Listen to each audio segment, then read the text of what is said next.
Sa paglipas ng mga araw at buwan, ang paghahanap ko ng tunay na pag-ibig ay tila isang walang katapusang paglalakbay.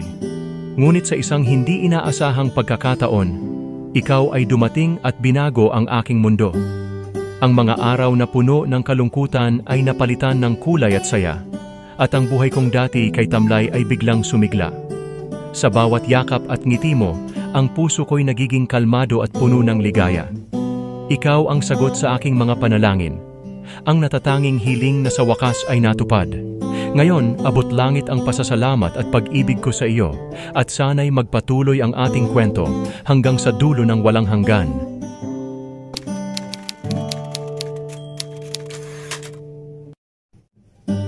Kay tagal ko rin na naghintay at naghanap sa isang bagay na minimiti ko't hinahangad, at sa hindi inaasahan, sa buhay ko ay natupad ang pag-ibig na natatangi at walang katulad.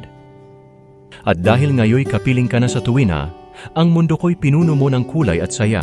Ang buhay kong dati kay tamlay at putla, biglang sumigla sapagkat hindi na nag-iisa. Ang bawat yakap mo na galing sa iyo. Kapag dinadama ko ang init at higpit nito, anong ligaya ang kumakawala sa aking puso? Pagkat lagi ay kapiling ka, nagiging kalmado. Sana huwag kang mawawala kung maaari, dahil ang maglaho ka kahit na sandali. Ang di ka mamasdan pati ang iyong ngiti para sa akin ay kay hirap at di kay dali.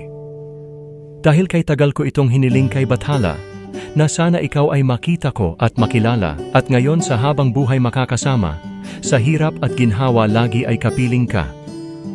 Abot langit ang pag-ibig na galing sa iyo, kaya nung inalay mo sa akin ito ang totoo, ang buhay ko ay naging makulay at buo dahil sa pagmamahal mong tunay at puro.